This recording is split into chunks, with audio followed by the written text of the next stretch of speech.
اب ہم ذکر شروع کرتے ہیں آدم علیہ السلام کا۔ اللہ تعالیٰ فرماتے ہیں وَمَا خَلَقْتُ الْجِنَّ وَالْإِنسَ إِلَّا لِيَعْبُدُونَ،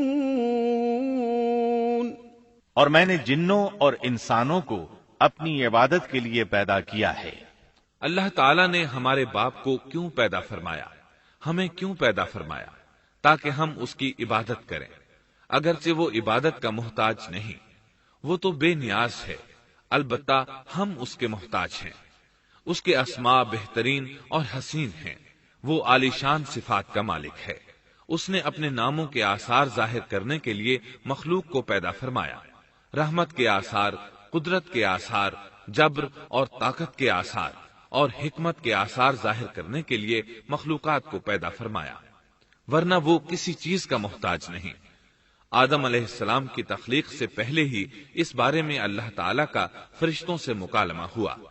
اللہ تعالیٰ نے فرمایا وَإِذْ قَالَ رَبُّكَ لِلْمَلَائِكَةِ إِنِّي جَاعِلٌ فِي الْأَرْضِ خَلِيفَةً، اور جب تیرے رب نے فرشتوں سے کہا میں زمین میں ایک خلیفہ بنانے والا ہوں۔ خلیفہ سے مراد ہے نائب، اور یہ کہ اس کی نسل میں سے ہر ایک دوسرے کا خلیفہ ہوگا۔ جبکہ سیدنا ابو بکر صدیق رضی اللہ عنہ نبی اکرم صلی اللہ علیہ وسلم کے خلیفہ ہوئے، سو اللہ نے ایک خلیفہ بنانے کا ارادہ فرمایا جو زمین میں حکومت کرے اور اس کو آباد کرے۔ چنانچہ اللہ تعالیٰ نے فرمایا هُوَ أَنشَأَكُم مِّنَ الْأَرْضِ وَاسْتَعْمَرَكُمْ فِيهَا، اللہ تعالیٰ نے تمہیں زمین سے پیدا کیا اور اسی نے اس زمین میں تمہیں بسایا ہے۔ اللہ تعالیٰ کا ارادہ ہوا کہ زمین کو آباد کروائے، جبکہ جن اس قابل نہیں تھے، کیونکہ ان میں اس قدر عقل و دانش نہیں تھی کہ زمین کو پر رونق اور سرسبز و شاداب رکھ سکیں۔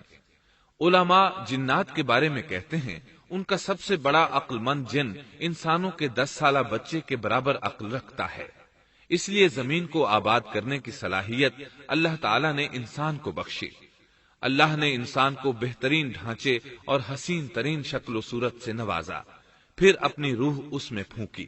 فرشتوں نے اس سے سوال کیا قالوا أتجعل فيها من يفسد فيها ويسفك الدماء ونحن نسبح بحمدك ونقدس لك قال إني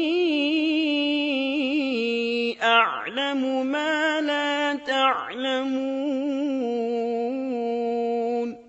ایسی مخلوق کو کیوں پیدا کرتا ہے جو زمین میں فساد کرے اور خون بہائے؟ اور ہم تیری تسبیح، حمد اور پاکیزگی بیان کرتے ہیں۔ اس کے جواب میں اللہ نے فرمایا جو میں جانتا ہوں تم نہیں جانتے۔ دراصل فرشتوں نے کسی طرح معلوم کر لیا تھا کہ آدم کی اولاد زمین میں فساد کرے گی، خون ریزی کرے گی، لیکن انہوں نے یہ بات اعتراض کے طور پر نہیں کہی تھی، کیونکہ ایسا اعتراض تو گناہ ہے، اور فرشتے پلک جھپکنے کے برابر اللہ کی معصیت اور نافرمانی نہیں کرتے، جیسا کہ ارشاد ہوتا ہے بل عباد مکرمون لا يسبقونه بالقول وهم بأمره يعملون، بلکہ وہ تو نہایت معزز عبادت گزار ہیں، کسی بات میں اللہ پر پیش دستی اور سبقت نہیں کرتے اور اس کے حکم پر عمل کرتے ہیں۔ اسی طرح ارشاد ہوتا ہے لا يعصون اللہ ما امرهم ويفعلون ما يؤمرون، اللہ کے حکم کی نافرمانی نہیں کرتے بلکہ جو حکم دیا جائے بجا لاتے ہیں۔ اس لیے فرشتوں کا یہ پوچھنا وضاحت طلبی کے لیے تھا۔ وہ تو انسان کے پیدا کرنے کی وجہ پوچھ رہے تھے۔ وہ زمین میں جنات کے اعمال اور کرتوت کا مشاہدہ کر چکے تھے، یعنی اللہ تعالیٰ نے انہیں پیدا کر کے اختیار دیا تو وہ فتنہ و فساد اور فسق و فجور میں مبتلا ہو گئے، اور اب ایک اور مخلوق زمین میں بسائی جا رہی تھی، تو اس بات کا امکان تھا کہ یہ مخلوق بھی ان کے نقش قدم پر چلے۔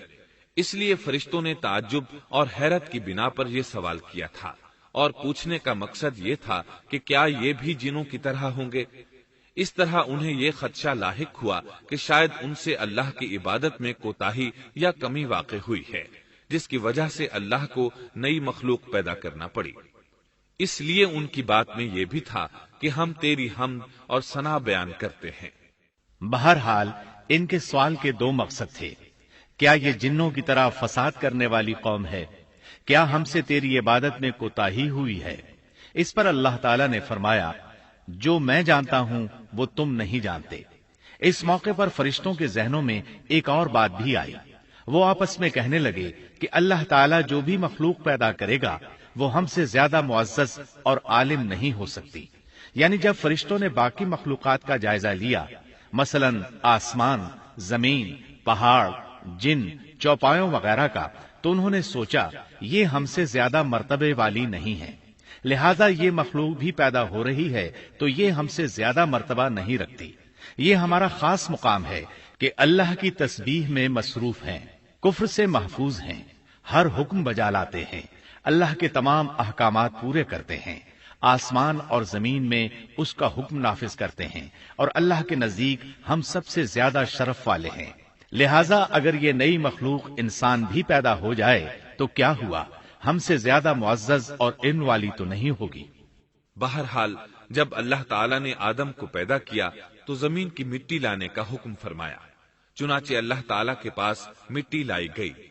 امام ترمذی، ابن حبان اور امام احمد رحمت اللہ علیہم نے ایک حدیث بیان کی ہے جس کے الفاظ کچھ یوں ہیں: إن الله تعالى خلق آدم من قبضة قبضها من جميع الأرض فجاء بنو آدم على قدر الأرض فجاء منهم الأحمر والأبيض والأسود وبين ذلك والسهل والحزن والخبيث والطيب۔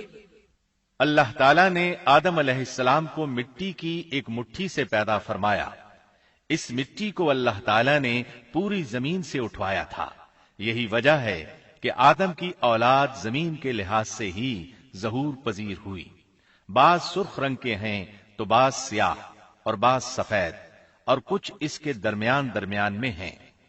بعض نیک ہیں، بعض خبیث، اور کچھ پاکیزہ قسم کے ہیں۔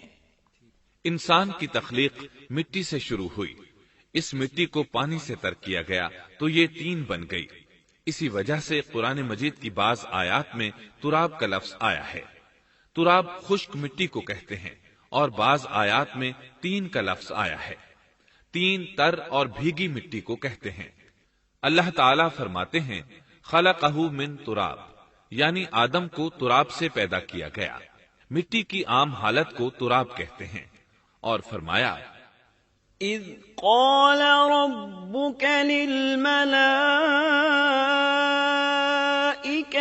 إني خالق بشرا من طين۔ جب آپ کے رب نے فرشتوں سے کہا کہ میں مٹی سے بشر کو پیدا کرنے والا ہوں۔ جب اس مٹی کو پانی سے زیادہ بھگویا گیا تو وہ لیسدار ہونا شروع ہو گئی، اسی لیے اللہ تعالیٰ نے فرمایا إِنَّا خَلَقْنَاهُم مِّن طِينٍ لَازِبٍ۔ ہم نے انسان کو لیسدار اور چپکنے والی مٹی سے پیدا کیا۔ پھر اللہ تعالیٰ نے اپنے مبارک ہاتھوں سے انسان کا ڈھانچہ تیار کیا۔